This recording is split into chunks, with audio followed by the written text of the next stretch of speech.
ዕለት 30 ሕዳር በስመ አብ ወወልድ ወመንፈስ ቅዱስ አሐዱ አምላክ።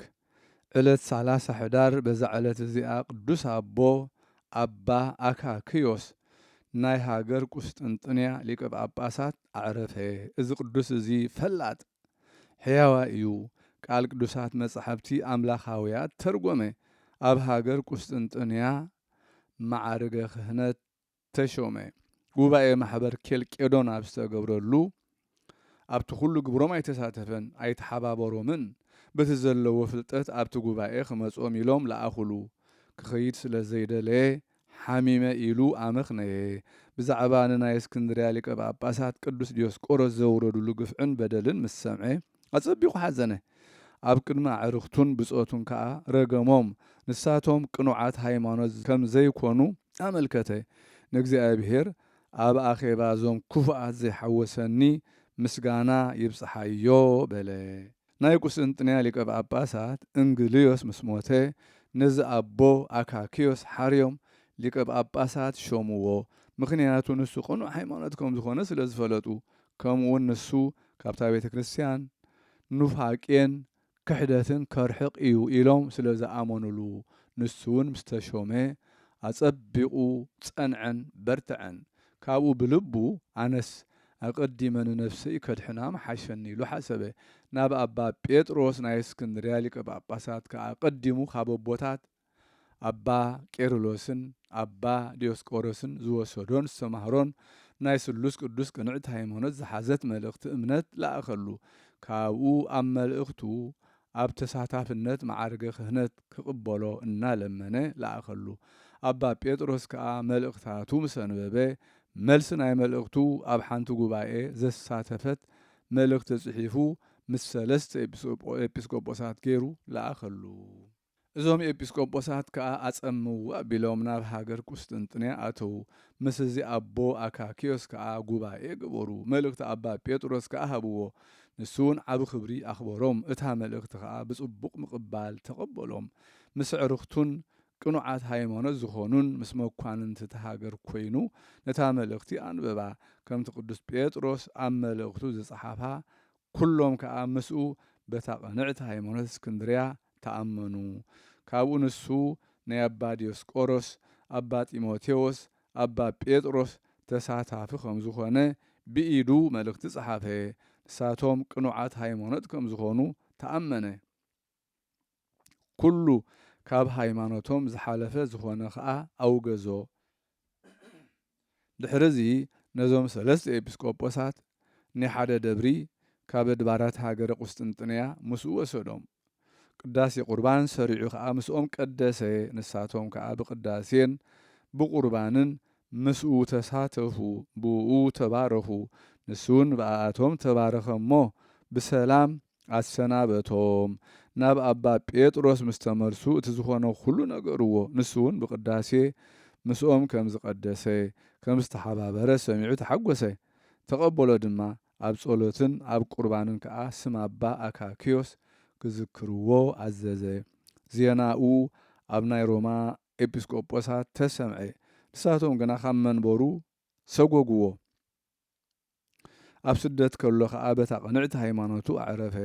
በረኸቱ ምሳና ይኹን ንዘለዓለም ዓለም ኣሚን። ሰላም ለአካክዮስ ለአንጣልዮስ ናህሱ ዘአብይ ስነ ሞገሱ ማህበረ ኬልቄዶን ሎቱ አመሰደድዎ እምአትሮንሱ እንበለ ይክሃድ ሃይማኖቶ ወንበለ ጽድቆ ያፍልሱ በኢየሱስ ክርስቶስ አዕረፈት ነፍሱ። ሰላም ንአካክዮስ ንአንጣልዮስ ናሕሱ ዓብይ ስነ ሞገሱ ማሕበር ኬልቄዶን ንዕኡ መሰደድዎ ካብ መንበሩ ካብ ኣትሮንሱ ሃይማኖቱ ከይከሓደ ንጽድቁን ከይፋለሱ ብኢየሱስ ክርስቶስ ኣዕረፈት ነፍሱ።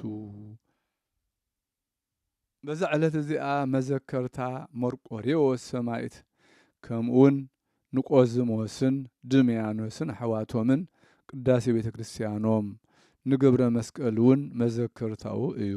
በረኸቶም ምሳና ይኹን ዘለዓለም ዓለም አሜን። ሰላም ለገብረ መስቀል ሃገሪተ ብርሃን ዝሃለፈ ሰረገላ ልብ ሃኒጾ ወዘህሊና አክናፈ ከመ ያርኢ በምድር እበየ ጽድቁ ትሩፈ እግሩ በእብን ኢተአቅፈ ወይለከፎ ዝናም ዘነፍኒፈ እንዘ በፍና ይጽሕፍ መጽሐፈ። ሰላም ንገብረ መስቀል ሃገረ ብርሃን ዝሓለፈ ሰረገላ ልቢ ሰሪሑ ናይ ሕሊናውን አኽናፈ ኣብ ምድሪ ክርኢ ዕብየት ጽድቁ በዚሑ ዝተረፈ እግሩ ብእምኒ ኣይተዓንቀፈ ብዝኻፊ ዝናሙን ኣይተተንከፈ ኣብ መንገዲ ኮይኑ ይጽሕፍ መጽሓፈ። በዛ ዕለት እዚኣ ንአናንዮስ መነኮስን ንጴጥሮስ ዝኣምድን መዘክርታዎም እያ። በረኸቶም ምሳና ይኹን ዘለዓለም ዓለም አሜን። በዛ ዕለት እዚኣ ገብረ መስቀል ቅኑዕ ሃይማኖት ንጉስ ኢትዮጵያ አዕረፈ። በረኸቱ ምሳና ይኹን ዘለዓለም ዓለም አሜን። ሰላም ለከ ንጉስ ክቡር ዘትትፌሳ በኃይሉ ለእግዚአብሔር ገብረ መስቀል መዋኢ ወመግረር የጸር በመዋእሊከ መዋዕለ ሰላም ወፍቅር ማህሌተ ሰማይ መዝሙር ተከስተ በምድር። ሰላም ነዓኻ ንጉስ ክቡር እትሕጐስ በኃይሉ ንእግዚአብሔር ገብረ መስቀል አሸናፊ ጸላእቲ ዘባርር ብዘበንካ ዘበን ሰላም ዘበን ፍቅር ማህሌት ሰማይ መዝሙር ተሰምዐ ኣብ ምድር። ናይ ማህሌታ ያሬድ ምምጽኡ ማለት እዩ። ናይ ወርሒ ሕዳር ምንባብ ተፈጸመ። ንእግዚአብሔር ምስጋና ይኹን ንዓና ከዓ ይቕሬታኡን ምሕረቱን ይሃበና ንዘለዓለም ዓለም አሜን። ዘአቅረብኩ ማህሌተ አዘኪርየ አእላፈ እምእለ ተጸምዱከ ዘልፈ ለላ አነብብ ተወከፍ ዘንዴቴ መጽሐፈ እንተረሰይከ እግዚኦ ጸሪቀ መበለት ውኩፈ እምእለ አብኡ ብኡላን ዘተርፈ። ዘቕረብክዎ ማህሌት አዘኻኺረ አእላፍ ካብቶም አዘውቲሮም ዘገልግሉኻ ኩሉ ግዜ ብዘይ ምዕራፍ እንዳኸንብብ ተቐበል ናይ ድኽነተይ መጽሓፍ ዝገበርካ ጐይታ ናይታ መበለት መባእ ውኩፍ ካብ ዘእተውዎ ሃብታማት ናይ ሃብቶም ተረፍ።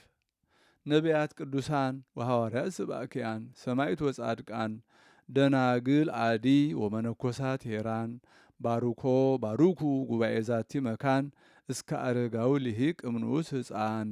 ቅዱሳን ነቢያት ሐዋርያቱን ሰባኽያን ሰማዕታት ምጻድቃን ደናግል ከዓ መነኮሳቱን ሄራን ባርኾት ባርኹ ማሕበር እዛ ቅዱስ ቤተ ክርስቲያን ካብ ዝዓበየ ሽማግለ ክሳብ ዝነኣሰ ሕፃን። ለዘጸሓፎ በክርታስ ወለዘአጽሓፎ እንዘይደርስ ለዘአንበቦ ወለዘተርጎሞ በልሳን ሐዲስ ወለዘሰምዐ ቃሎ በእዝነ መንፈስ በጸሎተ እሙ ማርያም አራቂተ ኩሉ እምባይስ ህቡረ ይምሃረነ ኢየሱስ ክርስቶስ።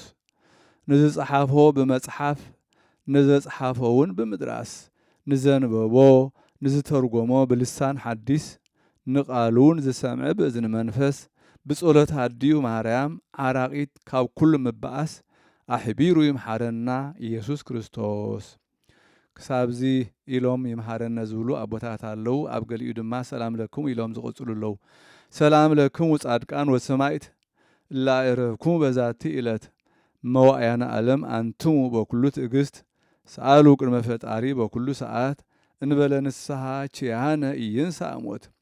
ሰላም ንዓኹም ጻድቃን ምስ ሰማዕታት ዝዕረፍኩም በዛሎም ዕለት ንዓለም ዘሰነፍኩም ኢኹም ንስኻትኩም ብኩሉ ትዕግስት ኣብ ቅድሚ ፈጣሪ ለምኑ ብኩሉ ሰዓት ብዘይካ ንስሓ ንኣና ከይወስደና ሞት።